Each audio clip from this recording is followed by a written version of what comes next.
It's my pleasure, sir. And happy to see you after 5 years. You know, after having so many classes with you of competitive intelligence and strategy and complementary Yeah. courses. No, I think pleasure is all mine that you are still remembering me. That's a great achievement for a teacher. So I think I'm so happy to be here. Thank you Yeah, so much. Bhanu. Thank you so So much, before sir. we start, I think I want to ask you how's things going. I mean, Things I are know we are pretty in good. live. Yeah. Yeah, things are pretty good, and with the help of blessings and the efforts we have been putting in collectively over the years, I think it has been rewarding. Finally, getting to join at ESCP and also enjoy my time with family back in my village in Vijayawada, Andhra. So, and in a couple of weeks, I'll be joining ESCP in September start. So That's even we that's really started great. That's really great. yeah, we even started with the online classes as ESCP focuses on first semester being first 2 months, July and August being online, so that everybody has a collective foundations. And then we start the specialized courses in the Paris, Madrid, Turin, and the London campuses as we are spread across the Europe to have a collective European ecosystem for the alumni and also the employers to have a great set. And yeah, thanks for asking. So, how's it going for you? How's it going for you? Am I audible, sir? Yeah, you're audible to me, but I think there was a slight lag which happened just now.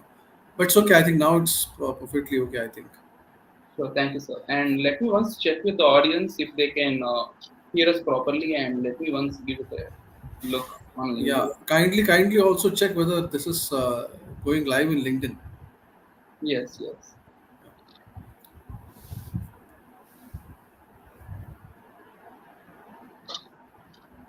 yes, sir. I assume it is going well.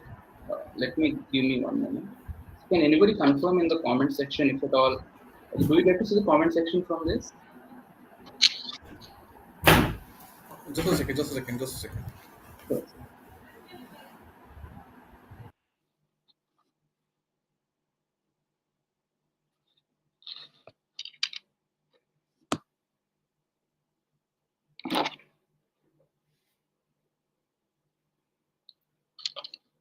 Hi, everyone. Let us just wait for a minute for Akhil sir to be back, and we'll be starting in a minute.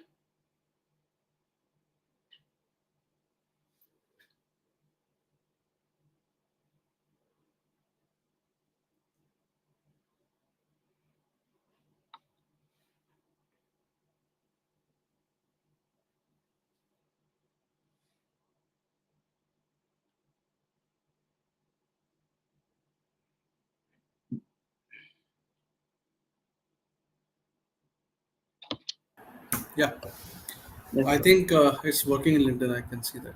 Yes, sir. Thank you so much. Even I just Yeah. searched, type it out, and yeah, it's working well. Thank you for the good update. Uh,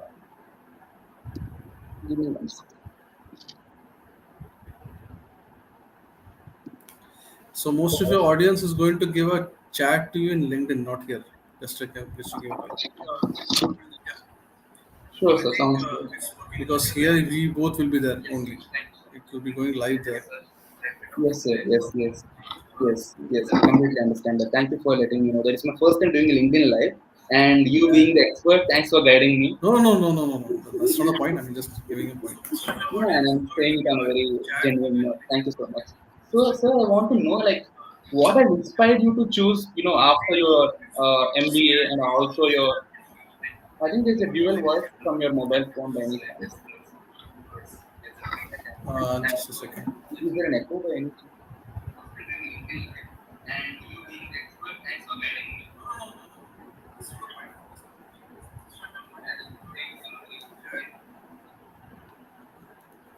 Is it okay now?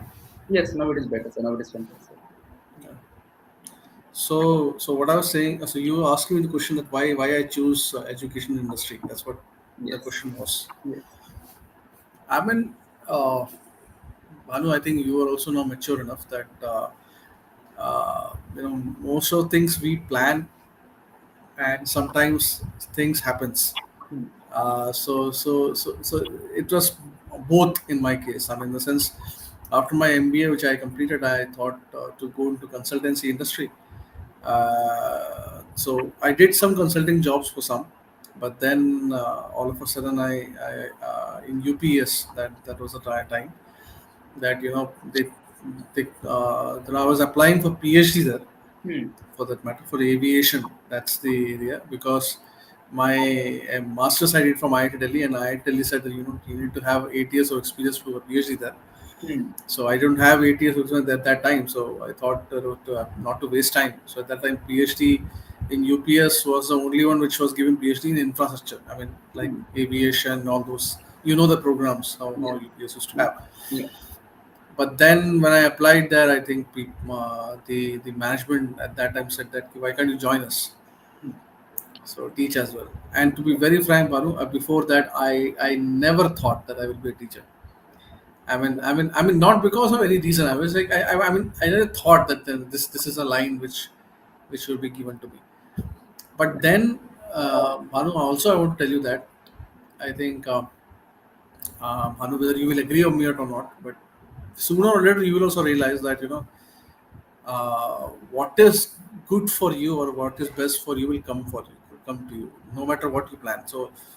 Uh, so, so if you look at my business education experience, it was much larger than my corporate experience. I mean, in the sense, I did my consultancy, teaching, industry collaborations, everything, and I think it was a good journey altogether. Yeah. Yeah, Yeah, sounds good, sir. Even I completely understand how you are actually explaining how the journey has been happening, and thanks to the destiny, you're at the right place and been pretty helpful for so many students just like me. And also the kind of growth you had over the years is pretty inspiring. And when you used to teach without using a PPT by drawing on the board, those were really good memories back then because you don't waste any time. You come to the class, you start the lecture, you tell the story, and then you ask questions, and then you take the feedback, and then you say about the takeaways, and then the way you teach, right, is very fantastic. It's pretty good, and thanks for doing thanks, that. Banu.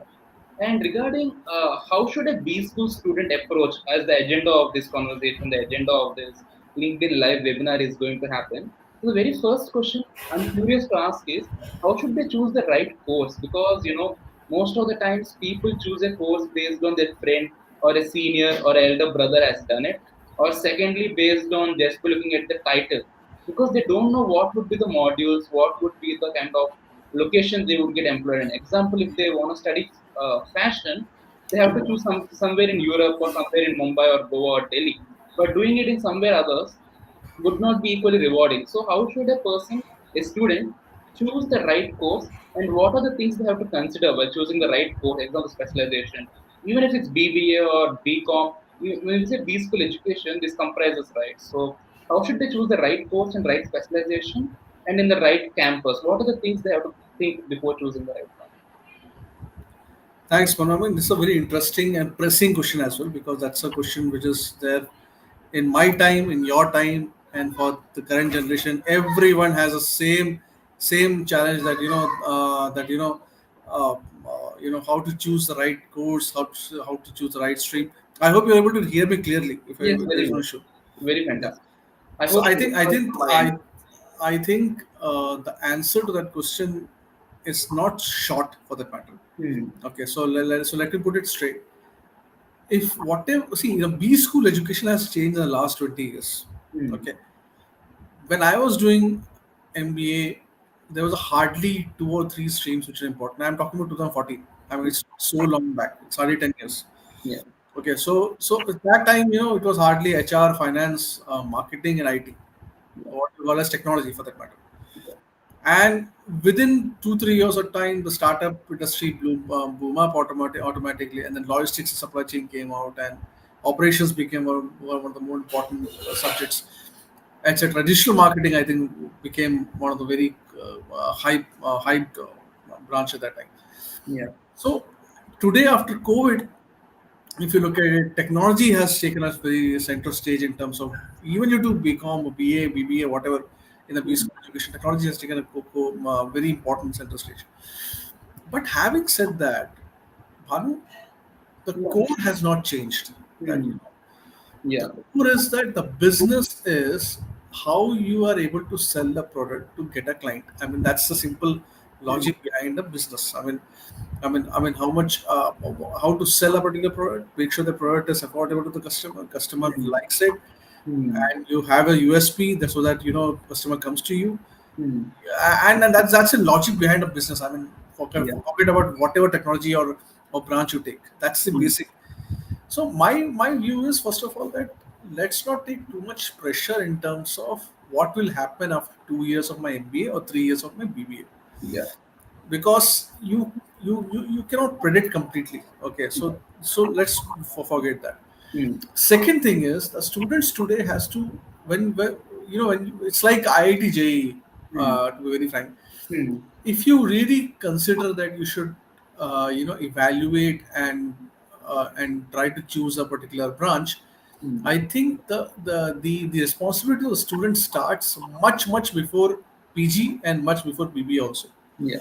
In the sense, when they're in 11th and 12th, they have to have certain understanding and exposure to different industry, different processes, different business acumen. I'm not saying you learn complete MBA, but at least try to understand what are the industries are. Hmm. Instead of waiting for 12th result and then you have hardly 1 month and then you decide that, okay, let's take three catalogs, and Hmm. out of that menu you choose one. Hmm. That's not the way it works. Yeah. So at least for 2 years, try to expose yourself, at least theoretically, to the industries which are working for, Yes. and choose one which looks very exciting for you. Okay, Exactly. it may or may not be your career tomorrow, but at least choose something which excites you. Okay, Yes. Yeah. that's one important factor. Hmm. Secondly, why I'm saying is because whatever branch you're going to take in, there is no guarantee after 10 years you'll be in the same branch. Yeah. Right? So Hmm. first thing is, you have to make sure that you choose your subjects with slight experience in the next, previous 2 years in 11th and 12th, or in terms of PG, in BBA. Hmm. You explore yourself in different areas. I mean, Bhanu, you are the best example. I mean, you did your Hmm. BBA, okay, and the BBA, when you were second year, if I'm not wrong, Yeah. you're always constantly trying to explore different areas. What will happen after 2 years? What is the thing which I have to do? I'm saying, minus the tension part, at least try to explore all those areas so that your decision making becomes much more easy. Yeah. That's one thing. Second thing which I want to really concentrate on, whatever stream you're taking today, NEP has come in India, National Education Policy. Hmm. Yeah. So if your person is doing BBA, let's say major in digital marketing, they can do a minor in finance, Hmm. or minor in computer science, minor in corporate law, Hmm. depends on the different catalogs. Yeah.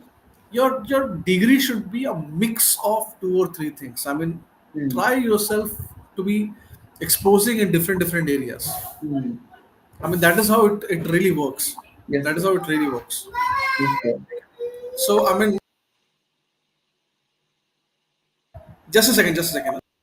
Yeah, sure. Take your time, sir.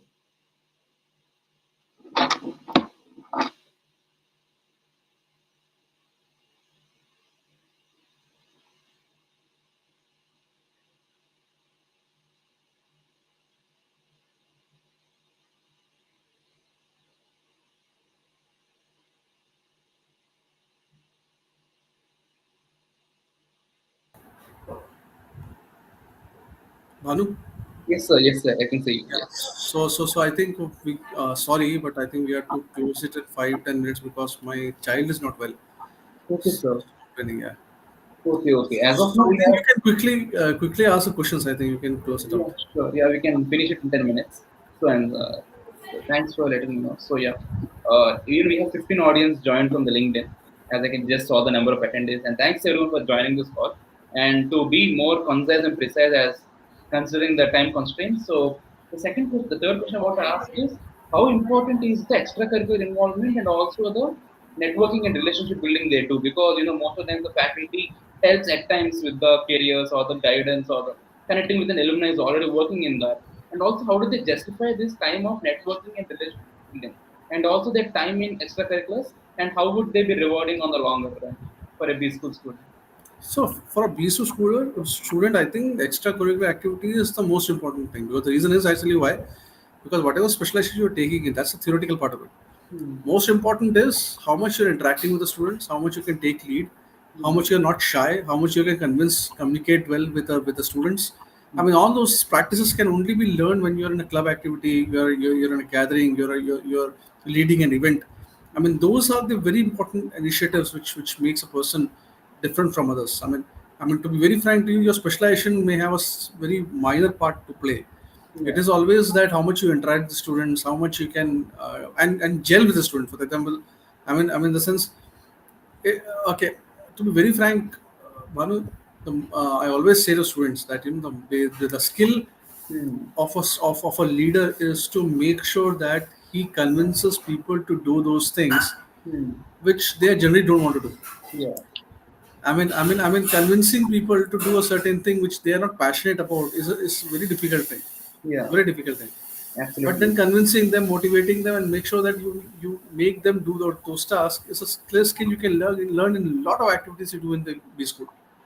That's I mean, true. that is how the whole thing works. So I always say that B school, the club activities really play a role. Networking, I mean, Bhanu, is not only for important of B school. I would say for everybody, including me. I would say anyone in his career, the networking is what makes.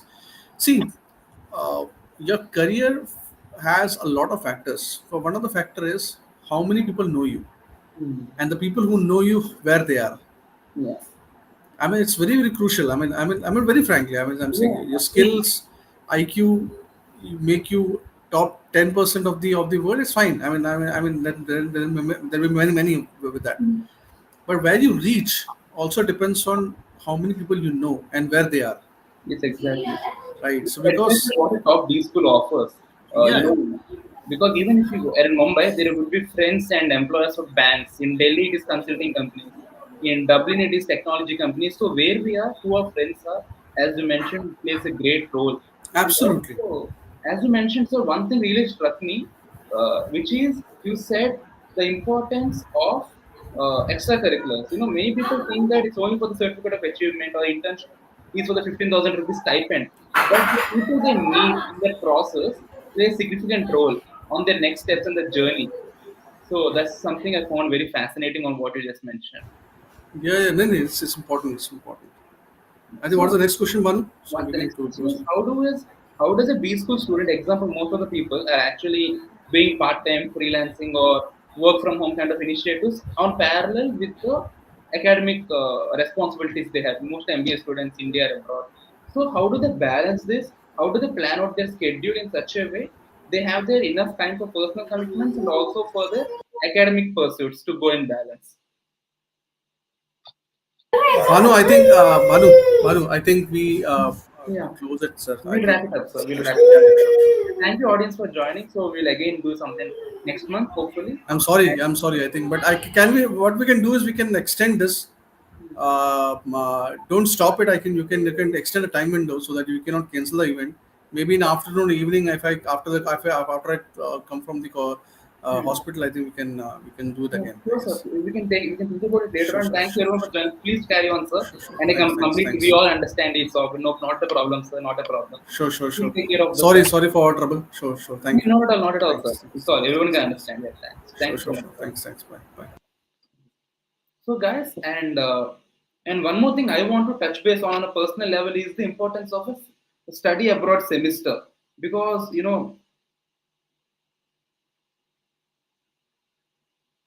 let me once join this back. So we have a question from Manojna Nirmolu on how to easily change. Hi Manojna, thank you for asking this question. So the answer would be how to change to analyst from IT sales. So the first thing is how do you impress the employer? Example, you have an employer, your reporting manager. Example, you're working in a company called as, let me say, you're working in a specific company and you want to change. Am I audible, Manojna? Can you please give a thumbs up if I'm audible to you? So, first example, you're working in the sales team, and you can see the people in the IT analyst team or the reporting manager, the director of analyst of business analytics in the very same company, and you can ask them if you can do a project with them in collaboration, and how do you justify that? And it's just like a freelancing project. You can ask them just by saying your genuine interest. It's just like in a movie, a side character wants to become a main protagonist, And how do they approach it? Just by asking. Or in a bank, how can an accountant become a bank manager? Just by asking and understanding the business requirements on a longer run. And how do they do that? That's exactly what's going to play a pivotal role in ensuring we get the right people at the right time who would want to take part in it. And that's exactly what we have to ensure while we do it. And secondly, uh, it's about learning skills like Tableau, Python, Power BI, MS Excel. Because you're currently in IT sales, where your technical expertise or exposure would be more onto tools like Salesforce or HubSpot or email, using a software like Freshcaller or Exotel, where you call or you tell and you pitch your ideas. Wherein now you have to see from an analyst perspective on how is the reports and charts and dashboards.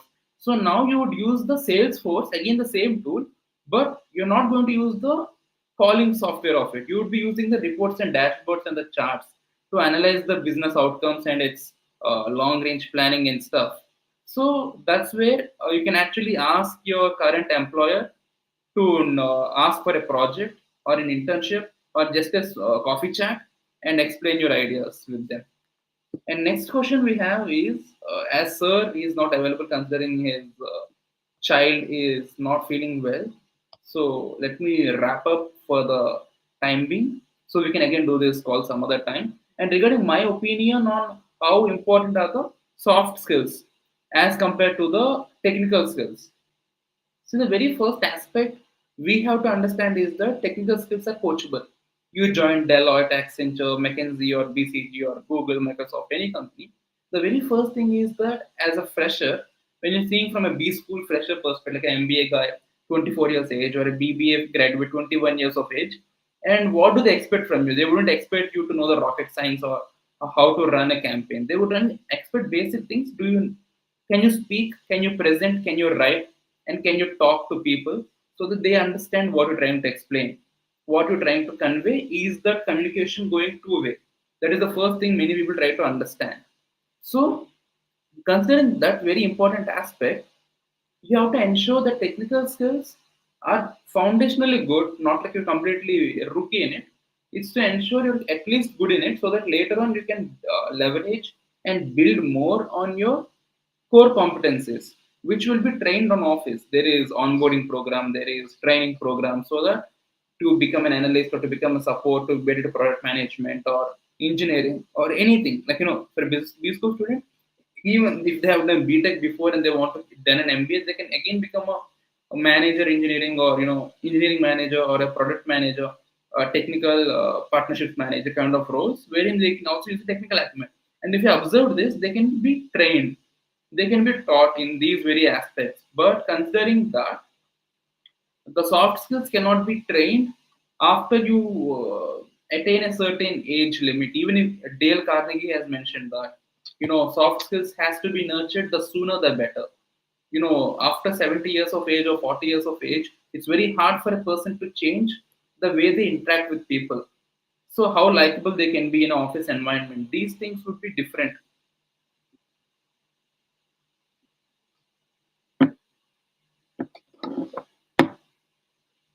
So feel free to text guys if you have any questions. So I can share my thoughts on the very same. Just like Manojana just asked a question, so we can have other questions. Uh,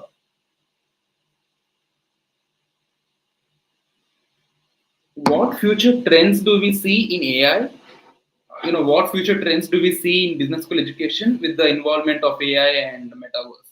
So the first thing is that faculty will be able to talk to you no matter where you are, considering metaverse, and you will have a classroom kind of environment with a VR headset and stuff.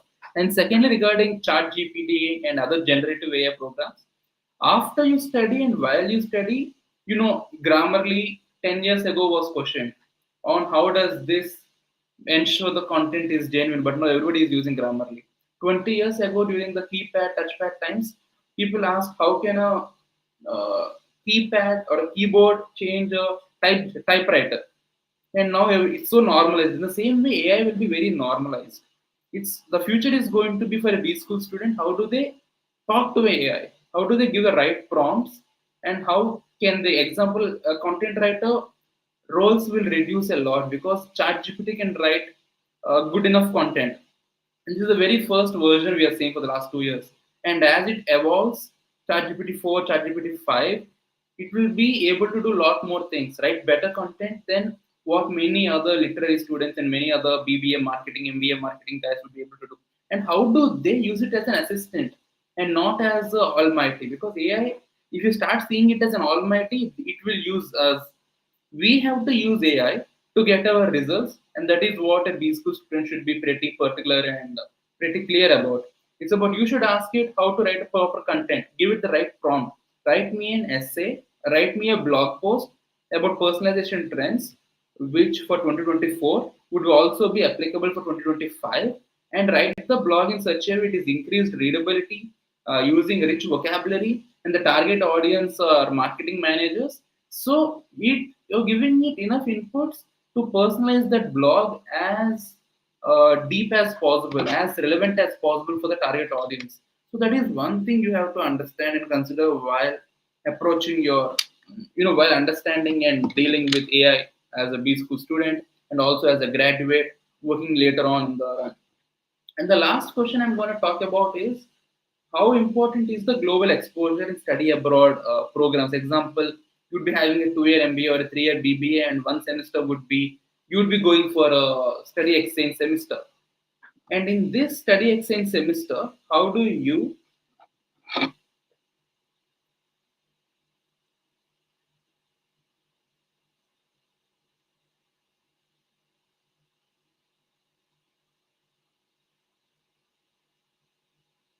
and in this kind of a study abroad semester kind of a thing, how do you approach your uh, peers, network, and colleagues because you're not going for that one semester to get a job in that new country. It's very hard.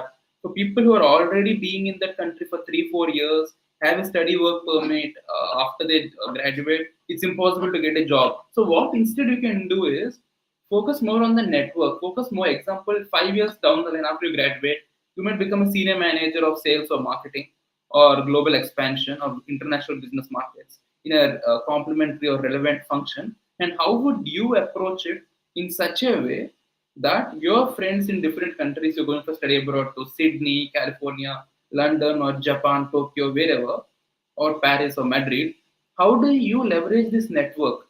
How do you ensure the people whom you studied in the classroom, they also are a senior manager roles 5 years down the line? So how would they benefit you to launch a new product or a new feature, new app, a new merchandise in their location? How do they help you do this geographic transition? How do they help you expand and diversify your product line? How do they give you survey and feedback and insights on the how the land and law would be speaking of that specific new geography? So this is where you can network and socialize with them, understand the nitty-gritties of how the new markets would behave to a new culture.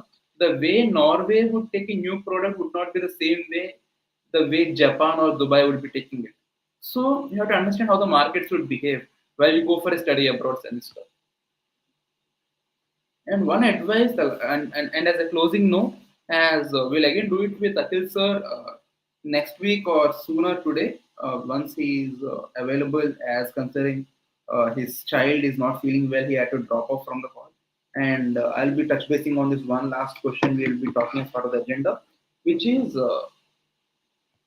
advice for prospective students. See, regarding the jobs, don't always expect the placement team will get you the jobs. They can only take you till the pond. Just like a farmer would take a horse to a pond and the horse has to drink it or not, the water that is available. In the same way, how well you leverage your resources and capabilities and people and facilities and opportunities available at your these completely depends on your merit and competencies. So considering that very point, it's about our own network, our own learnings, our own skills, and more than the skills, it's about our soft skills. And as a fresher, they're not expecting you technical expertise. If it hasn't been for an executive MBA, they would be expecting your network and technical and leadership skills. But as a fresher, they would expect most of the soft skills on how coachable you are, how easy are you to mold and coach a new topic, a new skill. Because coaching happens. A YouTube video can also teach you. So you're not a replacement there. You're a replacement of how likable can you be in a board meeting? How convincing can you be in a group discussion? So these things matter. So that is what they would be looking forward. And regarding ChatGPT, they can write your as a HR, it can do your work. It can AI bots can call new candidates and they can close candidates. They can write the job description using ChatGPT or Bard AI. Gemini can actually write new content and do the role of a marketers. And every almost every AI nowadays can do the balance sheets, ledgers, and stuff that a finance manager can do. And regarding management consultant, that is something people are now able to get consultants in house instead of actually making them fly. So the business education is going to change on a very significant level, so that you will be understanding it on a very longer run. And wishing you all good luck and great progress as you pursue or venture out into your new business education. So wishing you all great luck, guys. See you all. Thank you all for joining, and please stay in touch.